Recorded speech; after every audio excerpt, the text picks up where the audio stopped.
Hi everyone, hope you're doing well. This is a video for lesson number 99, and this was talking about frequency histograms. So I know yesterday you had talked about mean, median, mode, and range on a table and had some frequency stuff. So we're again going to do frequency. Okay, so remember this is all on my website, mrsrumbos.weebly.com. And your homework tonight, please post on Google Classroom for me. Thank you so much. All right, here we go. Data is often collected in an unorganized and random manner. In order to answer questions about a group of data, it is desirable to arrange the data in a table. And you saw tables yesterday. The first column of the table will group the data into intervals. Again, we saw those yesterday, so we kind of know about this already, which will be of equal length. So that's going to be important. They have to be equal length. The second column will contain vertical marks called tallies. That's those little marks right there that you've probably already seen, that are used to count each piece of data. To simplify counting, every fifth is written as 1, 2, 3, 4, 5 with a little slash. Again, you probably already know this. The third column contains the number of scores that will fall into each interval, which is also known as the frequency. The number is determined by counting the tally marks in each interval. The sum of all the frequencies, so you know sum means to add, is called the total frequency. So again, we talked about that yesterday, total frequency, when we were doing our mean, median, mode, and range. It is wise to check the total frequency to see that a score was not overlooked in test. So basically, be careful. All right, so here's an example. Interval, okay, they're all equal length. These are your tally marks, and each tally mark, you just count and you get your total here, and your sum will be your total frequency. All right, so rules for grouping data. Rules for grouping data. When unorganized data is grouped into intervals, we must follow certain rules in setting up. So you really need to know these rules for some questions in your homework tonight. So remember this when it asks you about tables in your homework tonight. The intervals must cover the complete range of values. So for example, let's say that your intervals here, so this goes to 239. Let's say you had a data value of 500. Well, this doesn't cover it. 500 doesn't go anywhere in here. That's what that's talking about. The intervals must be equal in size. So you can't have one interval that goes up by, 5, and then the other interval covers 20 numbers. That is not equal. The number of intervals should be between 5 and 15. This does actually not show that. Just a little bit higher. This is what they would like it to be, but it doesn't always have to be that. Every score to be tallied from highest to lowest must fall, and this is important, into one and only one interval. Remember that? One and only one? I think that's from our frequency, our functions definition. Thus, the intervals should not overlap each other. Okay, so what does that mean? That means that you couldn't have this from 0 to 39 and then this from 39 to 79. If you had a 39 here, and let's say you actually have a data value of 39, well, how do I know? Do I put it in here or do I put it in here? So you cannot have any overlapping, and it can only basically go into one spot. So remember these rules. You're going to have to come back to these when you're doing your homework tonight. All right, next page. Answer the following questions according to this table right here. So what is the total frequency? So we learned yesterday, here is our frequency. We just add all of these up, 3, 8, 7, 6, and 2. We get 26. That is our total frequency. Okay, modal interval. Again, we learned this yesterday. This is the interval that occurs the most. Basically also known as, or whatever, has the highest frequency. The interval that has the highest frequency. So the highest frequency is 8. What interval has that? And that's 45 to 54. All right, number 2, on the last math test, the scores were as follows. Those are all yours. Make a table to group this data. And again, you may have already done this, so it's always good practice. Okay, so 51 to 60. So you want to make sure that you go with the same exact thing, same exact interval length, excuse me, and you can't start at 60. You have to start at the next interval number. So this would be 61 to 70, then 71, right, because you can't put 70 again, no overlapping, to 80, 81 to 90, and 91 to 100. So this one was nice because I started you off with an interval length, and basically here we'll cover all the numbers because there's no number that's higher than 100, so that's good. All right, so for the tallies, this goes pretty quick. You just take, and really you could do it whatever you want. The way I like to do is I go one at a time. So 89 will go to 81 and 90. I mark it off. And then 75 would be 71 and 80. I mark it off. 63 would, nope, that's not right. 63 will go between 61 and 70. What some people like to do is they'll start here, 51 to 60, and they'll go through and they'll find all the numbers that are 51 to 60, count that up, and put the tally. So you do whatever is better for you. All right, so go ahead and finish your table while I finish mine. 91 to 80, 96, 60, 78, 80, 67, 95, 55, 77, 69, 72, 70, and 92. Okay, so once you are done, you're going to count up your tally. So 1, 2, 3, 4. So there's 4, 1, 5, 4, and 2. Okay, now if you count this up, 9, 10, you'll see that there's 16 total. 1, 2, 3, 4, 5, 6, 7, 8, 9, 10, 11, 12, 13, 14, 15, 16. So it's important that that always matches that, okay? All right, so we should all have the same exact number. So based on the group data, which interval contains the greatest number of students? So basically, this is another way of them asking you, what is the modal interval? So the highest, I believe, here is 5, and that's 71 to 80. Again, what interval? Now we want the least number of students. And I don't think there's a fancy name for that. At least if there is, I don't know what it is. That looks like here, 81 to 90. How many students scored less than 71? So less than 71, what groups would that consist of? What interval groups would that consist of? Well, that would be your 61 to 70 and your 51 to 60. So you're basically looking everybody that got a 51 to a 70. So those two in total. It would be 4 for this one and 2 for this one, and that would give you a total of 6. All right, what percent, 7th grade, yeah, what percent of students score from 61 to 70? Okay, so 61 to 70 is this interval right here, and there were 4 people in total, and that was out of 16 in total. Okay, so if you do that in the calculator, and you just turn it into a decimal, that's 1/4. So that's going to be 25%. Modal interval, oh, well, that's basically what they asked us here. Okay, that's still going to be 71 to 80, so highest frequency. All right, so that is number 2. Next page. Data from a table can be displayed graphically using a histogram.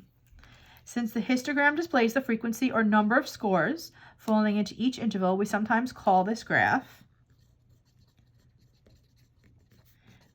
a frequency histogram. Okay, that's going to be important. Frequency histogram.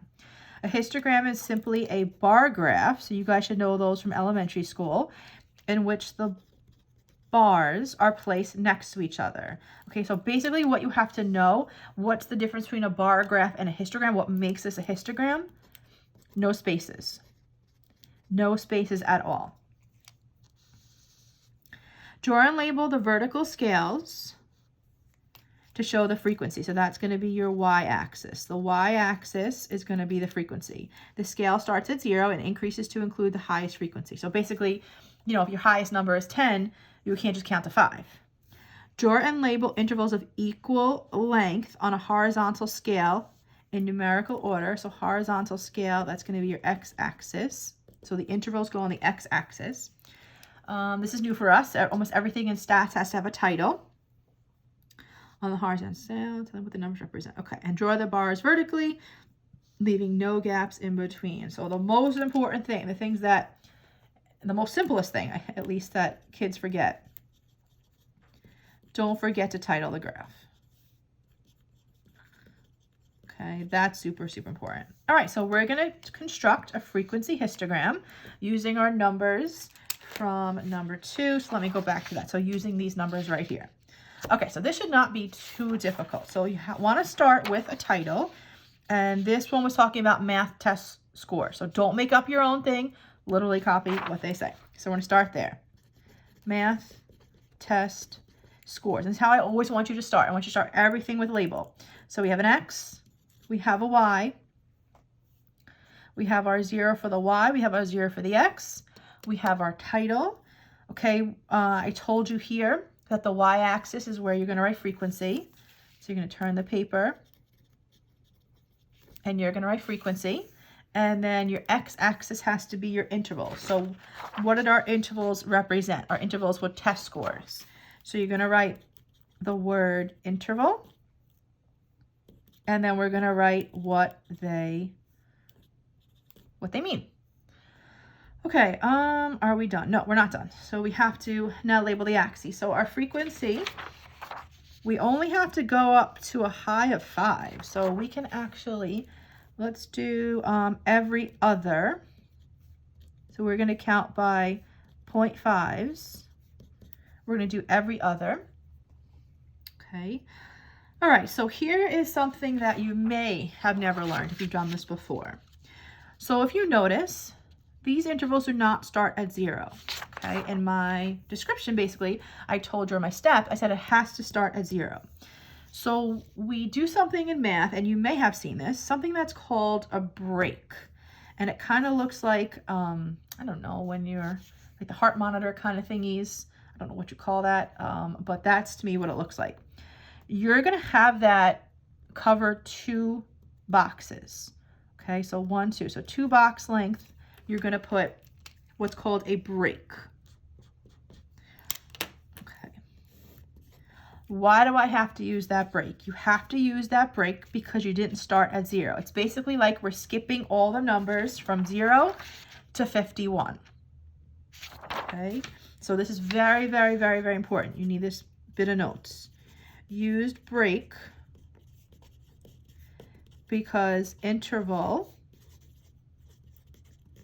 doesn't start at 0. And you know the Regents people, you know they're evil, you know that they are going to trick you, and this is how they're going to trick you. They're going to have you start with intervals that does not start at 0. That's how they're going to make it tough. Okay, so again, our first interval is 51 in numerical order. So because we're not starting at 0, we have to have this break. Okay, so now what do we do with this? So we have 1, 2, 3, 4. We have 5 intervals, and they have to be the same width. So when I do this, I always like to make like little lines, a kind of like separator for me. And you can go anywhere from usually 4 to 5 boxes in length is good. Okay, 4 to 5 usually covers your scale. So our first interval is 51 to 60.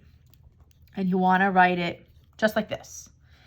Now I'm going to count another 4 boxes. 1, 2, 3, 4. I'm going to make another line. Okay, and what's my next interval? Again, in numerical order, 61 to 70. 1, 2, 3, 4. Another 4 boxes. My next one would be 71 to 80. 1, 2, 3, 4. 81 to 90. And 91 to 100. So now it's so important that you keep all of these the same width. We said before that they have to be equal in size. Okay, you can't have some that are 4 boxes wide and some that are 5 or some that are 3. It's okay that the break is 2 boxes. It could really just even be 1 box if you prefer that, 1 or 2 boxes wide, but these have to be the same amount. Okay, these have to be the same width. All right, I think we're ready to go. We got this, we got this, we got our zeros, we have our break because it didn't start at 0, we were skipping the spaces. Okay, so now it's time to graph. So we go back and we look at our table, 51 to 60, had 2 people. So basically, you're just going to have a bar heights of 2, okay? And I tend to write the numbers on top of the bars. You don't have to do that. I tend to do that because I'm a little messy, as you all know, and I think it's better to be able to see what I actually want.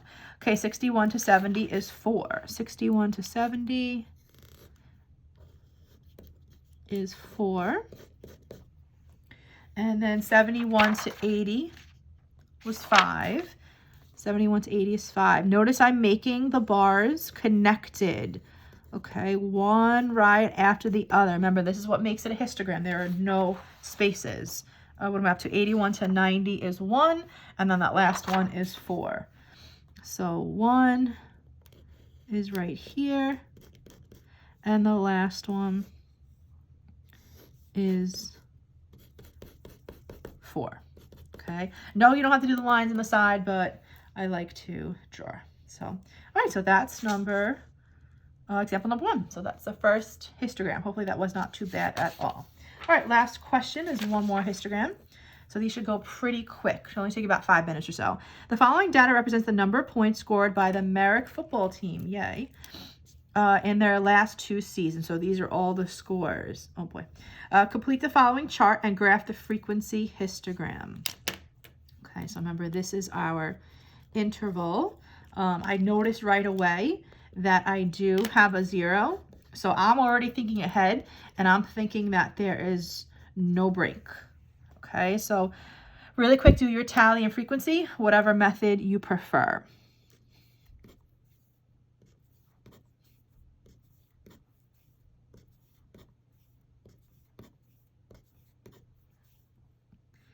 Ten, 7,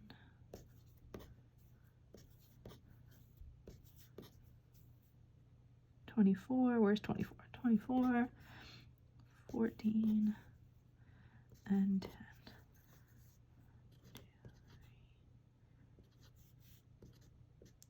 Okay, so when you're done, you should have 2, 3, 3, 4, 1, 1. Okay, once you get those same exact numbers, now let's start this. So we should have X, Y, my 0 for the Y, my 0 for the X, and I want to have my title. Points scored. Again, don't make up your own. Copy what they say.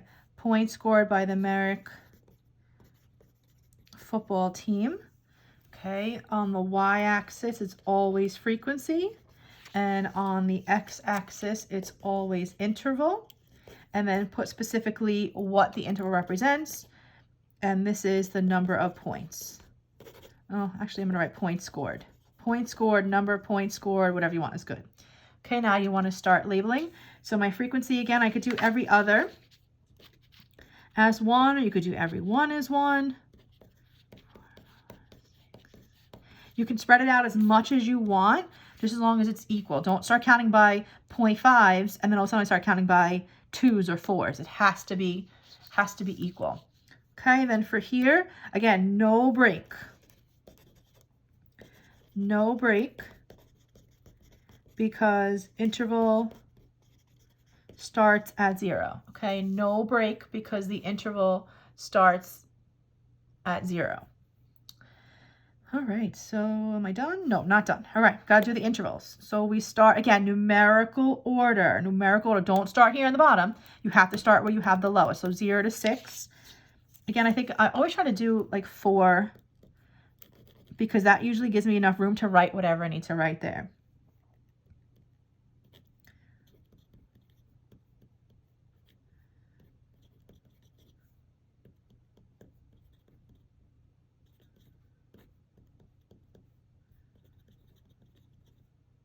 One, two, three, 4.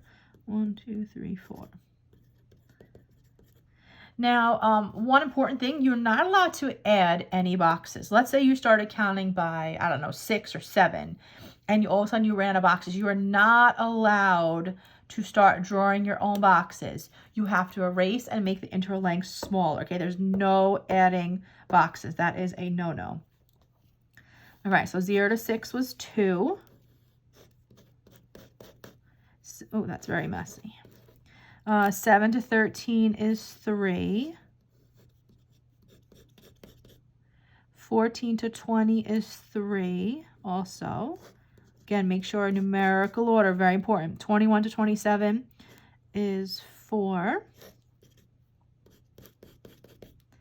28 to 34 is 1.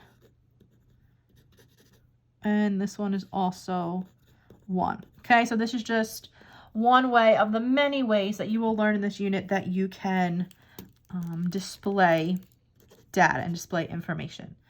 So just make sure everything's labeled, X, Y, 00, frequency, done, no break because it starts at 0, this interval. Okay, so it looks like we're good to go. So hopefully that wasn't too bad. Please make sure you post your homework in Google Classroom, and if you have any questions, let me know. Thanks.